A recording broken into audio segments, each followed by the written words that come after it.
70,000-ലധികം ആളുകൾ സന്തോഷത്തോടെ വായിച്ച എല്ലാം തകർത്ത രാത്രി എന്ന നോവലിൻ്റെ ആദ്യ ഭാഗമാണ് ഇപ്പോൾ ഇവിടെ വായിക്കുന്നത്.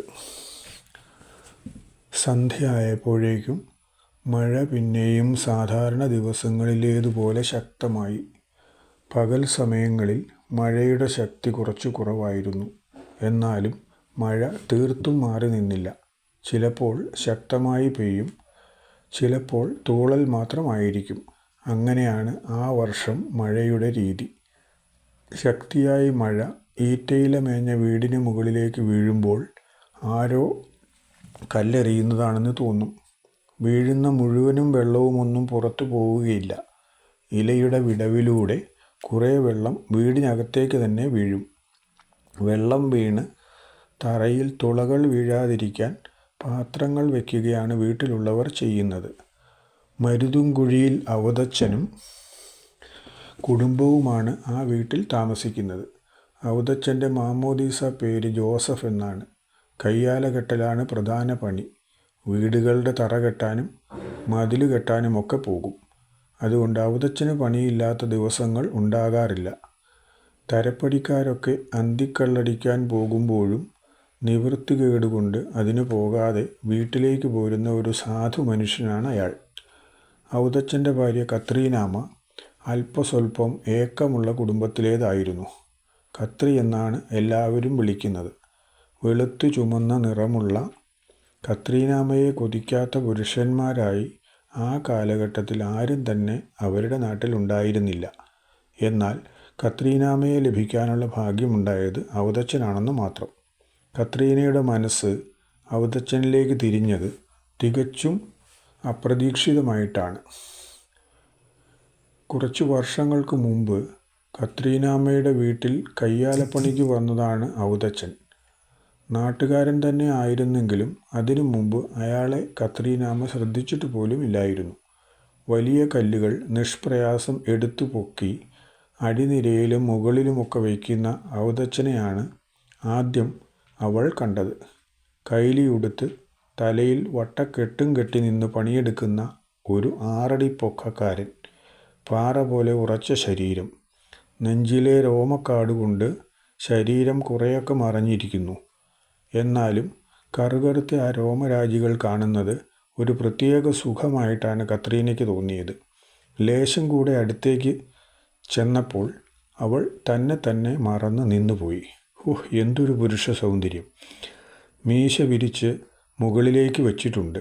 താടി നീട്ടിയിട്ടും മറ്റുമില്ല. വിശാലമായ നെറ്റി. മുടി അലക്ഷ്യമായി കിടക്കുന്നു. നീണ്ട മൂക്കിൻ്റെ അറ്റത്തു നിന്നും നെറ്റിയിൽ നിന്നുമെല്ലാം വിയർപ്പ് കണങ്ങൾ പൊടിഞ്ഞു നിൽക്കുന്നു.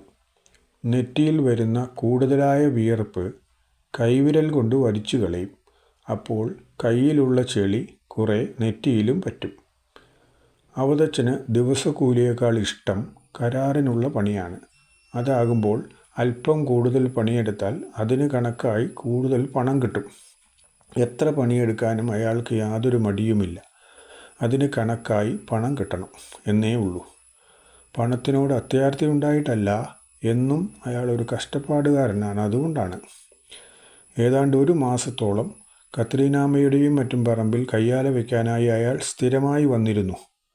കത്രീനാമ്മ പ്രേമപൂർവ്വം അയാളെ നോക്കിയെങ്കിലും അയാൾക്കതിലൊന്നും താല്പര്യമില്ലായിരുന്നു.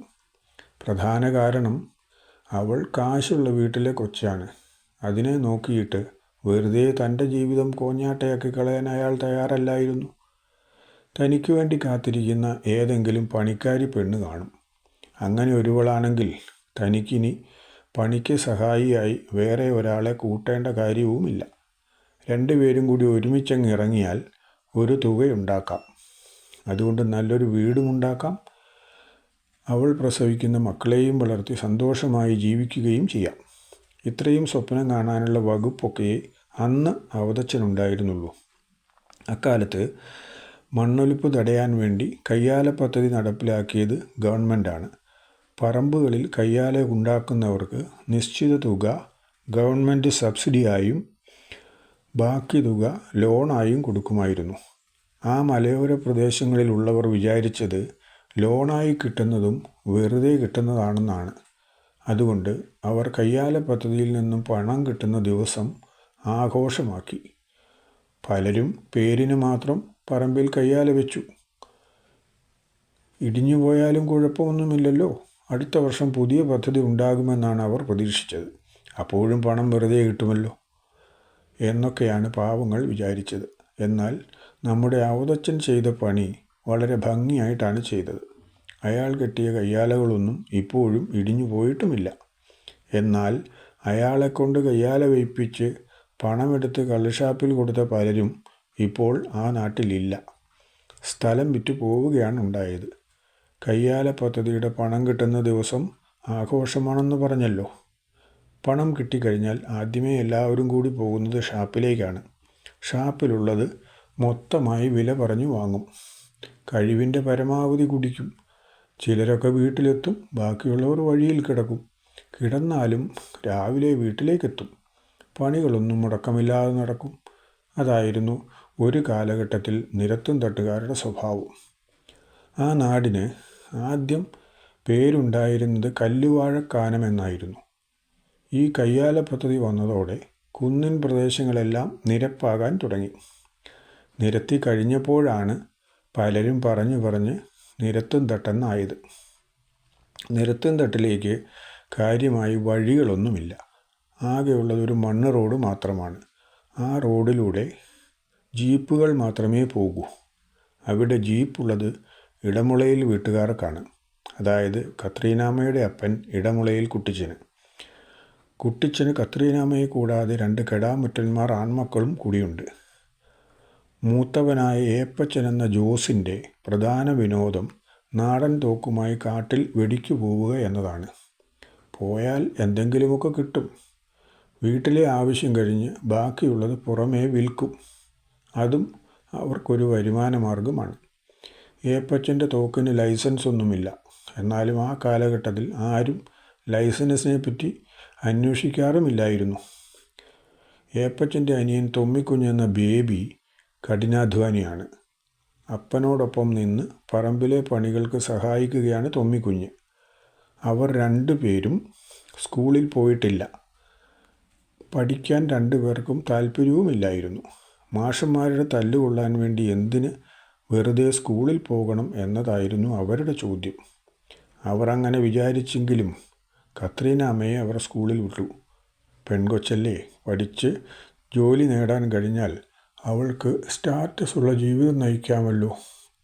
അതുകൊണ്ടാണ് ആങ്ങളമാരും അപ്പനും അതിനുള്ള താല്പര്യമെടുത്തത്. കത്രീനാമ്മയും അടുത്ത കൂട്ടുകാരി സിസിലിയും കൂടി ഒരുമിച്ചാണ് സ്കൂളിലേക്ക് പോവുക. അവർ സ്കൂളിലേക്ക് പോകുന്നത് കാണാൻ വേണ്ടി ചായക്കടയിൽ കാത്തിരിക്കുന്ന പൂവാലന്മാരുണ്ടായിരുന്നു. അവർ പോയി കഴിഞ്ഞതിന് ശേഷമേ പൂവാലന്മാർ പണിക്ക് പോവുകയുള്ളൂ. ആ കൂട്ടത്തിൽ നാട്ടിൽ അത്യാവശ്യം തല്ലും വഴക്കും വേണമെങ്കിൽ കുത്തും നടത്തിക്കൊണ്ടിരുന്ന ഒരവരാച്ചനുണ്ടായിരുന്നു. കണ്ടാൽ അത്ര മോശം പറയില്ല. പക്ഷേ അവൻ്റെ കയ്യിലിരിപ്പ് മഹാമോശമാണ്. ഇപ്പോൾ തന്നെ 1-2 കേസുണ്ട്. എന്നാലും അതൊക്കെ പണത്തിൻ്റെ ബലത്തിൽ തേച്ചു മായ്ച്ച് കളയുകയാണ്. അവന് കത്രീനാമ്മയോടൊരു നോട്ടം. അവൻ ആ വിവരം കൂട്ടുകാരനായ തൊമ്മിയോട് പറഞ്ഞു. എടാ തൊമ്മി, ഏതായാലും ഞാൻ പെണ്ണ് കെട്ടിയിട്ടില്ലല്ലോ. നമുക്ക് ഇടമുളയിലെ കുട്ടിച്ചൻ ചേട്ടൻ്റെ മകൾ പഠിക്കാൻ പോകുന്ന ആ പെങ്കൊച്ചിനെ കല്യാണം ആലോചിച്ചാലോ? അവൾക്ക് ഇഷ്ടമാണോ എന്ന് വഴിയിൽ വെച്ച് തന്നെ ചോദിച്ചേക്കാം. ഇഷ്ടമാണെങ്കിൽ വീട്ടിൽ പോയി കാരണവരോട് വിവരം പറഞ്ഞാൽ മതിയല്ലോ. ഇല്ലെങ്കിൽ വെറുതെ എന്തിനാ അവിടെ വരെ പോകുന്നത്? അടിപിടിയും വഴക്കുമായി നടക്കുന്ന ഇവന് ആരെങ്കിലും പെണ്ണ് കൊടുക്കുമോ? എന്നാലും ഇവനോടത് നേരിട്ട് പറഞ്ഞാൽ ഇവൻ്റെ കയ്യിലിരിക്കുന്ന കത്തി ചിലപ്പോൾ തൻ്റെ നെഞ്ചത്ത് കയറും. വെറുതെ എന്തിനാ പുലിവാല് പിടിക്കുന്നത്? അതുകൊണ്ട് തൽക്കാലം എന്തെങ്കിലുമൊക്കെ പറയാം. അവൾ കണ്ടാൽ നല്ല പെണ്ണ് തന്നെയാണ്, നിനക്ക് ചേരുകയും ചെയ്യും. പക്ഷേ അവൾ പഠിക്കാൻ പോകുന്ന പെണ്ണല്ലേടാ. നീയാണെങ്കിൽ പഠിച്ചിട്ടുമില്ല. രണ്ടും കൂടി ചേരുമോ? അതാണ് എനിക്കൊരു സംശയം. നാടൻ ചാരായവും വെള്ളവും ചേരുന്നു, പിന്നെയല്ലേ പഠിച്ച പെണ്ണും പഠിക്കാത്ത ചെറുക്കനും തമ്മിൽ ചേരാതിരിക്കുന്നത്. ഇതൊക്കെ അങ്ങ് ചേർക്കലല്ലേടാ, അല്ലാതെ ചേരുകയാണോ? ഈ പൊട്ടന് അത് വലുതും അറിയാമോ? എടാ, നമ്മൾ ജാനുവിൻ്റെ അടുത്ത് നിന്നും കുടിക്കുന്ന നാടൻ ചാരായം വെള്ളമൊഴിച്ചല്ലേ കുടിക്കുന്നത്? അത് രണ്ടും കൂടി നല്ല സുഖമായി ചേരുന്നുണ്ടല്ലോ. പിന്നെ എന്താടാ പഠിച്ച പെണ്ണും പഠിക്കാത്ത ചെറുക്കനും തമ്മിൽ ചേർന്നാൽ? നീ അതിനെപ്പറ്റിയൊന്നും ഓർത്ത് വിഷമിക്കണ്ട, അതൊക്കെ ഞാൻ ചേർത്തോളാം. ഏതായാലും അവളോട് നേരിട്ട് വിവരമങ്ങ് ചോദിച്ചേക്കാം. വൈകുന്നേരം സ്കൂൾ വിട്ടു വരുമ്പോൾ ആകട്ടെ. അവരച്ഛൻ ഒരു കാര്യം തീരുമാനിച്ചാൽ അത് നടത്തും. അതുപോലെ തന്നെ ആയിരുന്നു ഇക്കാര്യവും. അതുകൊണ്ട് തൊമ്മിക്ക് അയാളെ തടയാനും മറ്റും കഴിഞ്ഞില്ല. അല്ലെങ്കിലും അവൻ അതിനുള്ള ധൈര്യവുമില്ല. വൈകുന്നേരമായപ്പോഴേക്കും അവരച്ഛൻ സാമാന്യം നല്ല പൂസായി. എന്നാലും രണ്ട് കാലിൽ ഉറച്ചാണ് നിൽപ്പ്. കണ്ടാൽ ആരും അത്രയുമൊന്നും പറയില്ല എന്നാണ് അവരച്ഛൻ്റെ വിചാരം. സ്കൂളിൽ നിന്നും കത്രീനാമ്മയും സിസ്ലിയും വരുന്ന സമയം നോക്കി അവൻ റോഡിലേക്ക് ഇറങ്ങി. ഏതായാലും രണ്ടും കൽപ്പിച്ചാണ് ഇറങ്ങുന്നത് എന്ന് കണ്ടതുകൊണ്ട് തൊമ്മിയും കൂടെ തന്നെ ഇറങ്ങി. രണ്ടും കൂടി അവിടെ അങ്ങോട്ടും ഇങ്ങോട്ടും നടപ്പ് തുടങ്ങി. അപ്പോഴാണൊരു ചോദ്യം. ആരെ കാത്താടാ നിങ്ങൾ രണ്ടും കൂടി അങ്ങോട്ടും ഇങ്ങോട്ടും നടക്കുന്നത്? കണ്ടിട്ടൊരു ഏനക്കേട് തോന്നുന്നുണ്ടല്ലോ. ഒരു കേസ് കഴിഞ്ഞ് ഇറങ്ങിയതല്ലേ ഉള്ളൂ, ഉടനെ തിരിച്ച് അങ്ങോട്ട് തന്നെ പോണോ? അന്തിക്കള്ള് കുടിക്കാൻ പോകുന്ന അന്തോണിച്ചേട്ടൻ്റെ ചോദ്യമാണത്. അന്തോണിച്ചേട്ടനെ അവരാച്ചന് പേടിയാണ്. എന്നാലും പേടിയുള്ളത് മോന്താത്ത സമയത്ത് മാത്രമേ ഉള്ളൂ. ഇപ്പോൾ വയറിൽ കള്ള് കിടക്കുന്നത് കൊണ്ട് പിന്നെ ആരെ പേടിക്കണം? അന്തോണിച്ചൻ കള്ളു കുടിക്കാൻ ഇറങ്ങിയതല്ലേ, പോയി കള്ളു കുടിക്കണം. ഞങ്ങളുടെ കാര്യത്തിൽ ഇടപെടാതെ. ഞങ്ങൾ ചിലപ്പോൾ അടിക്കും, കുത്തും, ജയിലിൽ പോവുകയും ചെയ്യും. വേറെയും പല പണിയും ചെയ്യും. അതൊന്നും ചോദ്യം ചെയ്യാൻ കാരണവന്മാർ വരാതിരിക്കുന്നതാണ് അവർക്ക് നല്ലത്. ഉള്ള ബഹുമാനം കളയാതിരിക്കാം. അതുകൊണ്ട് ഇപ്പോൾ ചെല്ല്. ഞാനൊരു കാര്യം തീരുമാനിച്ചു കഴിഞ്ഞാൽ നടത്തുമെന്ന് അറിയാമല്ലോ. ഇവനെയൊക്കെ പറഞ്ഞു നന്നാക്കാൻ നോക്കിയ തന്നെ പറഞ്ഞാൽ മതിയല്ലോ. അത്രയും കൂടി നേരത്തെ ചെന്നിരുന്നെങ്കിൽ കള്ള് തീരുന്നതിന് മുമ്പ് 2 കുപ്പി കൂടുതൽ അടിക്കാമായിരുന്നു. ഇപ്പോൾ തന്നെ ആക്രാന്തക്കാർ വന്നു കാണും. പിന്നെ ചിലപ്പോൾ കിട്ടാതെ വരികയും ചെയ്യും. അതുകൊണ്ട് ഇവനോട് വർത്തമാനം പറഞ്ഞ് നിൽക്കാതിരിക്കുന്നതാണ് ഇപ്പോൾ ബുദ്ധി. അവനാണെങ്കിൽ എവിടുന്നോ നാടനടിച്ചിട്ടുണ്ട്. കൂടുതൽ വർത്തമാനം പറയാതെ അന്തോണിച്ചൻ നടന്നു നീങ്ങി. അന്തോണിച്ചൻ നടക്കുമ്പോൾ കത്രീനാമ്മയും കൂട്ടുകാരിയും മറുവശത്തു നിന്നും ഇങ്ങോട്ട് വരുന്നുണ്ടായിരുന്നു. നാളെ തന്നെ കഥയുടെ 2ാം ഭാഗം